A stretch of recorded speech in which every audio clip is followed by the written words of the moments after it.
एकीकडे शिवसेनेच्या सत्ता सहभागाबाबत उलटसुलट चर्चा सुरू असताना दुष्काळाच्या मुद्द्यावरही भाजप शिवसेनेत जोरदार जुंपणार असल्याचं चित्र दिसतंय।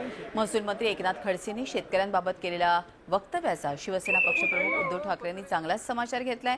एकनाथ खडसे हे भाजपचे अजित पवार असल्याची घणाघाती टीका उद्धव ठाकरेंनी केली आहे। मोबाईलला नेटवर्क असतं मग मात्र विजेचं काय असा सवाल उद्धव ठाकरेंनी केलाय। भाजप सरकार पूर्वीच्या आघाडी सरकार सारखंच असंवेदनशील असल्याचा टोलाही उद्धव ठाकरेंनी लगावलाय। मोबाईलचे बिल भरायला पैसे असतात मग विजेचं बिल का भरत नाहीत असा सवाल एकनाथ खडसेंनी शेतकऱ्यांना काल अकोल्यात केला होता।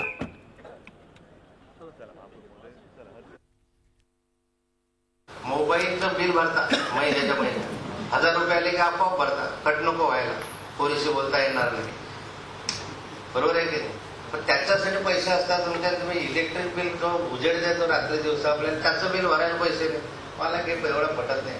पण काही प्रमाणात तर पैसे भरा, तुम्हाला सवलत देऊ, व्याजावर सवलत देऊ, दंड माफ करू, परंतु पैसे भरायची सवय पण लागली पाहिजे। हे जर अटी असे लावल्या नाही तर कोणीच पैसे भरणार नाही। मोबाईलला निदान नेटवर्क तरी असतं, तुमची वीज 24 तास मिळते का? महत्वाचा मुद्दा असा आहे की हे दुर्दैवी आहे। अजित पवार आणि एकनाथ खडसे यांच्यामध्ये काहीतरी फरक आहे, तो दिसला पाहिजे। पूर्वीचं सरकार आणि आत्ताचं सरकार याच्यामध्ये फरक पडलेला आहे सरकारच्या मानसिकतेमध्ये, हे शेतकऱ्याला कळलं पाहिजे। अजित पवार सरकार जर का उद्दामपणा करणार असाल तर अजित पवारांना जी काही फळं चाखायला लागलेली ती सुद्धा यांना चाखायला लागतील। आणि म्हणून मला असं वाटतं मोठ्या कष्टाने मिळालेलं हे सरकार त्यांना आहे ते नीट चालवणं जमत नसेल तर दुर्दैव। झी 24 तास रहा एक पाऊल पुढे।